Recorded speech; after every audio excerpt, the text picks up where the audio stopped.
Welcome to the Lost Boys of Found Fathers podcast. I'm Gabe O'Sullivan, and joining me is my co-host Will Haycox. We are men who have suffered the loss of a child, and through this production we desire to offer encouragement, strength, and hope to our fellow brothers who have traveled the same journey. Good morning, Will. How you doing, Gabe? I'm glad to be here. Yes, sir. This is episode 28, I believe. Again, every time we say that, I'm like, I hope I'm counting right. And someone's not out there yelling at me like, dude, you're supposed to know how many episodes you had. Well, Podbean says something different. I think true. It's one ahead or behind because of that is true. Something. So this is our official count, 28. 28, yeah. We're counting 28. I think the extra one you're talking about is the interview we did with Let's Chat Live. So, yeah. We That's debated right. whether or not to officially call that an episode, and it was an episode of our podcast, but because we were on it, but technically it wasn't. So, yeah, you can argue with us there. So if you are one of the brave and proud few who are sticking with us throughout this whole podcast, and you've been faithfully listening, first of all, we want to thank you for that. This Gabe and I were just talking earlier, this is coming up on the end of our first year podcasting, and it's been great. There have been challenges. Again, if you've listened to all of them, you probably remember the episode where it sounded like we were in a flood or a rainstorm, and you couldn't hear anything beyond the rain pounding on the skylight above us.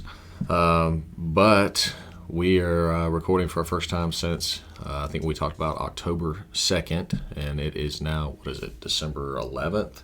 So it's been a little bit, but just want to give you a quick recap if you haven't just listened to episode 26, which is the one that precedes this. Episode 27, again, not to get too complicated, it's an interview that we had with John Andrews, a friend of yours, Gabe, and just the story of his family and the miscarriages that they've been through, and the way that the Lord's blessed them with a child that's here, and that they've. Go ahead, Gabe. I was going to say, let me give him a little plug. He just released a new book, his first book. It's called Utterly Amazed, Stories from Outside the Boat. So pick that up on Amazon. You can get paperback copy, you can get the digital format, obviously on your Kindle or e-reader, and then he's also recorded the audio version as well.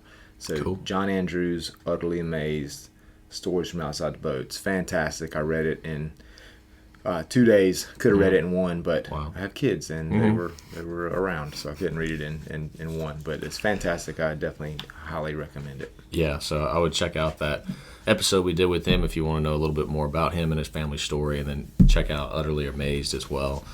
So just to give you a quick recap of episode 26 before we get into episode 28 here, we have been talking about just the overall series that we've been trying to finish up here is talking about the meaning of life, and specifically the meaning of your child's life, whether your child's life mattered. And of course we said yes, because everything that God does mattered. He's the author of life, and so for him to bring a child into existence is never an accident. And we kind of finished up episode 26 talking about what if you feel the need to do something. We've talked about, at least us, Gabe and I, we feel like we're men. When there's a problem, when we have a feeling or something, we need to go do something about it. If not to make the situation better, it just makes us feel better because we did something. So we just tried to offer you a few practical steps as to maybe what to do that would be beneficial if you're feeling that way about your child's death. Most of those are pretty quick, like talk to your wife about your child, just so you can keep on the same page with her and show her that you care and that you're there with her. Tell the story of your child and how God used their lives to strengthen you when appropriate. Say their name when someone asks about your children. Don't just blow past them, and make sure to mention them. We went into a conversation about how everyone in our society seems to just blow past. When someone's like, "How you doing?" "I'm good, man, I'm good." And you could have just had the worst month and a half that you've ever had, and you just don't want to get into it. We talked about how it's important to have someone or a few people that you can take time opening up to. But like Gabe said, you don't want to be Debbie Downer. So maybe you shouldn't be the guy going around telling everybody your troubles every time they're like, "What's up, man?" Because then people will start avoiding you. So last thing that we, I don't remember if we touched on or not in that episode. If we did, I apologize, but even if we did, I think it's worth saying again. One of the more important things to help yourself through the loss of a child, but also to honor the Lord through their lives, is to take time and be intentional about encouraging other people and building them up in Christ and encouraging them to draw closer to Him. And we've talked about how the peace of God passes all understanding, and that's not just a saying, but that it's true, and it is something that Gabe and I and our family has seen and has lived in. And we talked about the verses that really has meant a whole lot to me through losing our son Gabriel is 2 Corinthians 1:3-4, which says, "Blessed be the God and Father of our Lord Jesus Christ, the Father of mercies and God of all comfort, who comforts us in all our affliction, so that we may be able to comfort those who are in any affliction with the comfort with which we ourselves are comforted by God." So there's a lot of comfort there, and every time I think we've read that verse, I've said comfort jumps out a lot. So the peace of God passes all understanding, and He's given you peace, which allows you to be comforted. And I think that's something that we can take the time to talk about and encourage other people that maybe they didn't lose their child, maybe they lost a parent, or maybe they lost their job, or whatever it is. They're struggling mentally, and they're struggling just with coping with life in general. And I think you have to be maybe tactful in how you talk about that you shouldn't try to come off as, well, God helped me, so it's all good, He'll help you, and just leave it at that. Like, that may not be the most helpful thing, but to just say, hey, I understand, my wife and I struggle with loss of our child in this way, and God helped us, and this is how He helped us, and share that verse with them, share whatever other verse, share some truth, some time that you maybe spent with the Lord in your quiet time that really drew you closer to the Lord and helped you feel His nearness. So I think those are important things to just take time to encourage people and to talk about how God has comforted you. And do you have any thoughts on that, Gabe? I think that's great, and I think that us being able to be an encouragement to others is right in line with that verse, which is just reminding us that, we don't go through our difficulties just so that they'll remain our difficulties. We're going to go through them in order to be able to be a blessing and a help to others. So we need to retain that perspective coming out of a situation like this. And, realize too that guys are going to all be different. Some are going to be having a real hard time with it. Some are not going to be having a hard time with it, but still being able to be there for folks where they are and meet them where they are. And you kind of have to know the person a little bit, to be able to know where they are, in their mental and emotional and spiritual process of this. And so trying to develop those relationships, I think matters. So that way you can, so that you can offer whatever you can offer to the person. And two, it's not, like, I'll use an example of me. At a couple weeks ago, there was this family that we know had lost a little one.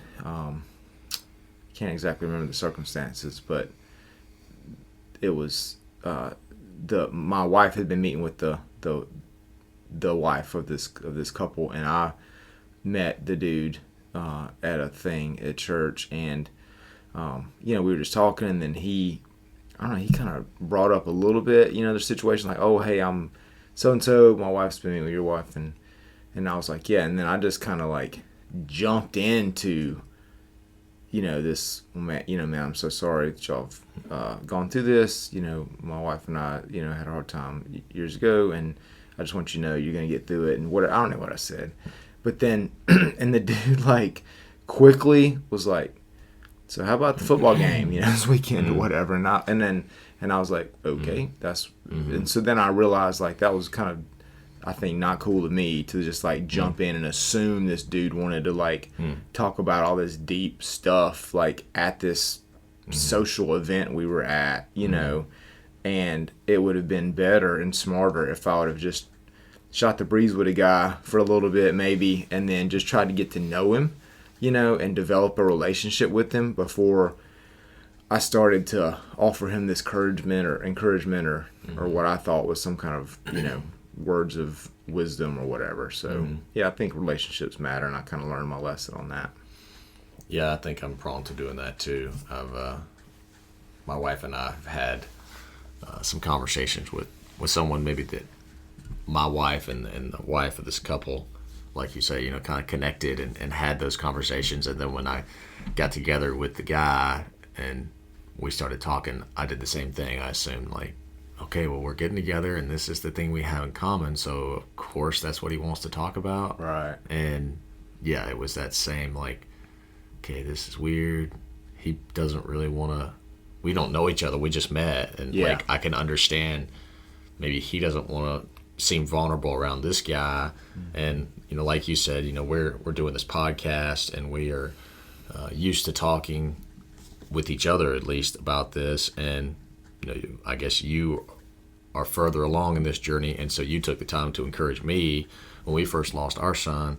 And so you're more comfortable, like we just talked about, talking about how God has comforted you and carried you through this.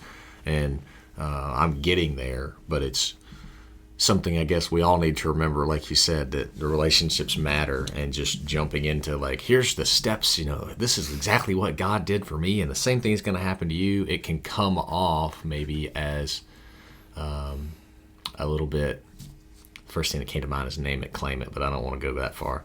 But it can come off a little like, these are the 3 steps to healing. And maybe, like you said, we do need to take a step back and just be there for them, build that relationship, and then when the opportunities come up after we have their trust, then we can get into that. That's right. And if it's somebody that you've got that relationship with already, like we mentioned before, I have these 2 buddies that right after we went through our situation, they also went through a very similar situation.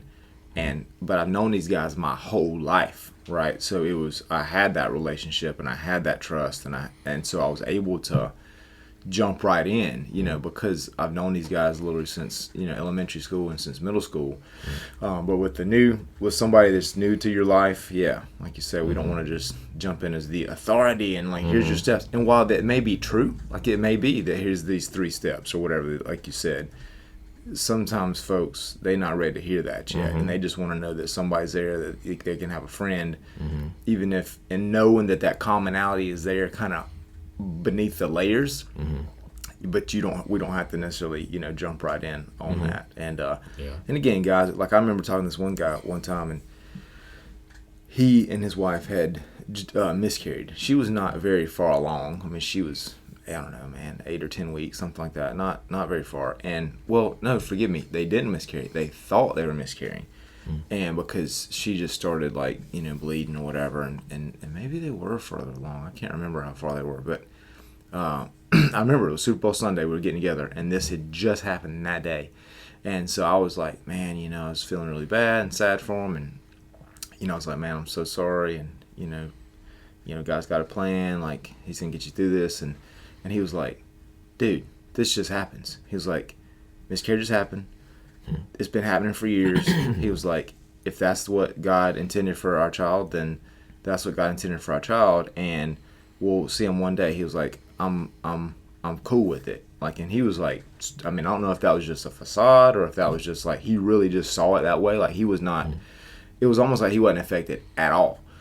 But now that concerned me for his wife, because I'm like, bro, don't talk to her like you're talking to me, because she's obviously going to be affected, differently.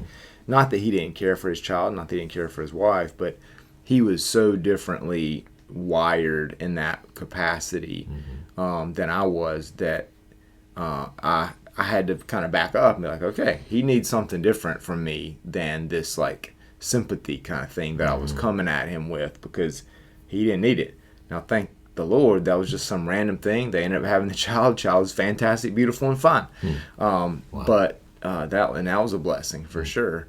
But it was just real interesting to see his take on things. And so I say that to say, people are going to be at different places. We got to know them and know where they're at, before we necessarily jump in, with our help. There's a difference between helping and encouraging. I think sometimes they're the same thing, sometimes they're different. And sometimes being an encouragement is just being there with them and just getting to know them and just hanging out with them.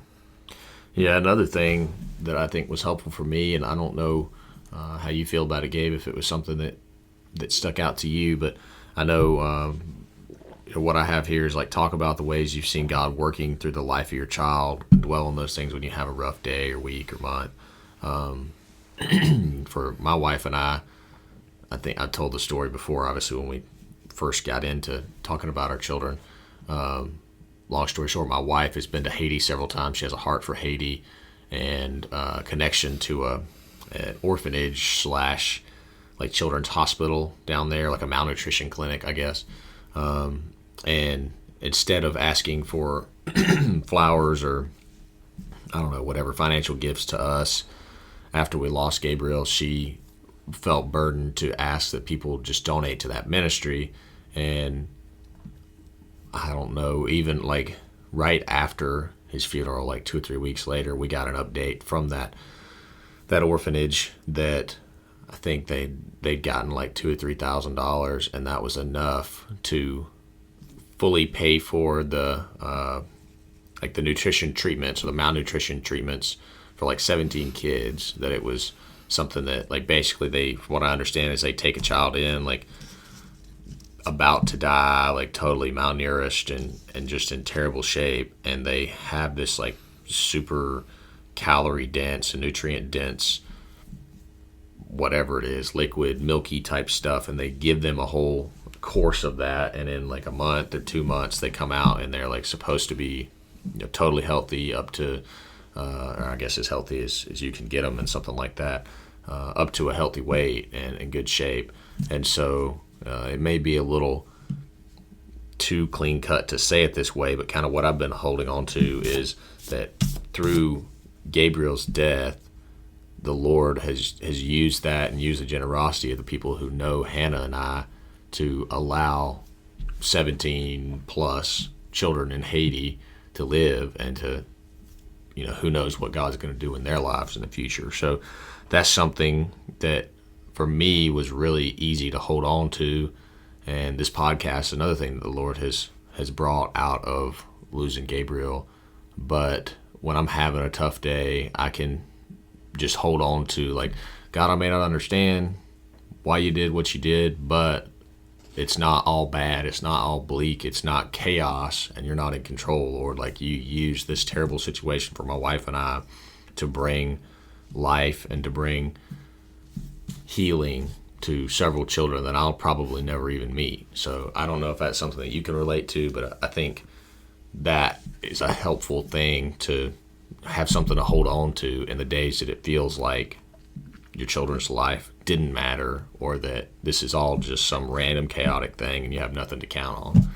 Yeah, I love that. And I'd say two things that come to my mind in that scenario is, I'll say three. The first thing that just kind of hit me was, I think about like reading the Old Testament, and a lot of times in the Old Testament, what you see is like God's people or like the prophets or their leaders would recount to them all the good things God had done for them in the past, to remember how good God has been to them and how he's taken care of them. It's the God of your fathers, Abraham, Isaac, and Jacob, the God who brought you out of Egypt, the God who brought you out of slavery, the God who provided you with food and water in the desert. And he would, they would recount all these things to remind people of, hey, you might be going through a tough time now, but remember how good God is. And if we look, from the future to the past, even during the midst of difficulty, there was blessings, right? And so just remembering that. And so I think about times where, some stranger has come up to me in some type of social setting, and when I introduced myself to them, they looked at me, quizzically, and then were like, "Are you the Gabriel O'Sullivan that wrote that book?" And then they'll, they've just immediately hugged me, or they've started crying, or they've, been like, that meant so much to me and my wife, or to, to me and my husband. And that lets me know, okay, that those girls' lives, have purpose. And then I also think about the things that I learned and that my wife learned through that difficult time, because we would not be the people that we are today had we not gone through that terrible situation. I just thank God for what he taught us through that time, how he brought us closer together as a couple. We're a closer husband and wife unit after that event than we were prior to that event. And I just think that was a blessing, And so just looking back, I love what you said, looking back and seeing all the good that has come out of that, even though it was tragedy. Yeah, another one that may not be for everyone, but just thinking about Gabe and I's journey that we've been on is, if you're interested in starting some ministry, you feel it laid on your heart, whether it's a podcast or nonprofit, something else, changing careers, whatever it is the Lord's laying on your heart, just be open to the leading that he's given you here. And I guess I thought of this one because Gabe and I were led to do this podcast, but also there's a guy, I've mentioned him before, but I think I told Gabe, I don't want to just throw the guy's name out there because I haven't talked to him to know if that's cool, but there's a guy that we have talked to on Facebook who long story short, he's here in Spartanburg, South Carolina, and since he lost his son, he had an adult son, he somehow found our podcast. He felt the Lord working in his heart to do something and to give to others through his pain. And he, I think, started his own ministry just to love on homeless people and to provide food and whatever other necessities to them and to witness to them too. It's not just a ministry to give them things, but it's also like he's taking the time to preach to them and have a Bible study for them. But he also apparently just started a new job like a month or two ago. I keep up with him on Facebook. I haven't really talked to him in a while, but he left a good, stable job that's outside of ministry or nonprofit and took a job working at, I think it is a homeless-related ministry. Like I say, again, I haven't gotten up with the guy, but that's just an example that, when the Lord works in your heart, if he's working in your heart to do something like that, don't be afraid to shake up normal or whatever normal looks like in your life and to be faithful. And this guy, I don't know if he's listening still or if he's going to listen to this podcast, but just want to let him know that he's an encouragement to me. And it's really cool to see that he's been faithful to follow where the Lord has led him through the grief of losing his son. But that's just a thing there that maybe nothing else needs to be said about it, but just awesome. keep your heart open there if the Lord's working in you. And the last thing, I think the most important thing that I thought that you could do actively to deal with the loss of your child and knowing that their life mattered and taking action is just to take the time to glorify God for the opportunity to be a father in general. And never try to forget your child or stop thinking about them because you're afraid of the pain. Obviously, we talked about, humans are pain averse. We try to avoid it whenever we can. Sometimes that's good. You don't put your hand on a hot oven, but sometimes it can be bad if you don't deal with things and allow stress or grief to just pile up to the point where you can't handle them anymore, and just brings your life crashing down around you. But we know that the pain you feel over losing someone, whether that's a friend, a family member, a child, whoever it is because you love that person. And even though pain by itself is not good, this pain, if you really think about it, is a good pain because it reminds you of who you have loved and who you lost. And, if you're a believer, you know that you'll see your child again in heaven, and your pain isn't necessarily about loss, but it's more of a longing, or at least that's the way I look at it, that it's more of, I knew this person, I love them, and I'll see them again one day, but I can't do it yet, and it's right, and it's what God designed us to do, and how he designed us to be, to long for those that we can't be with. And I'm sure I'm blessed that both my parents are still here with us, and both my in-laws are still living. But, when they start to die, someone that you've had a relationship with your whole life, I know, I've reflected on mortality and what that's going to be like. And I'm sure there's going to be a lot of pain and a lot of heartache, but it's a good sense of pain that all four of my parents and in-laws are believers. I know where they're going, and I'll see them again, but it doesn't mean it doesn't hurt to not be able to run up to them and have a conversation and to open up and to share your life with them. So I think that's an important thing to focus on, is that, yes, pain isn't good or fun, but the fact that you are in pain over the loss of your child reminds you that you love them, and can remind you too that you're going to see them again in the future. So I think that's something we need to focus on. And that's awesome. Last thing I wanted to say too is just to make it a practice of praising God inwardly and praising God outwardly and openly that He made you a father. And I know for me, it gave me a new perspective on life and what it meant that God is the author of life, and He allows us to have a small glimpse of what it means to have an unconditional love that we couldn't understand if we weren't able to be parents. I don't think you can understand. I know I didn't before I was a parent. And we'll talk about this in the next episode that we're about to record after we finish this one up. But it gives us the chance to think about or even try to imagine the love that God has for us, because we can see, we feel this way about our children who are imperfect humans, and God loved us enough to send His Son down here to die for us, even though we are sinners, and His Son was perfect and innocent.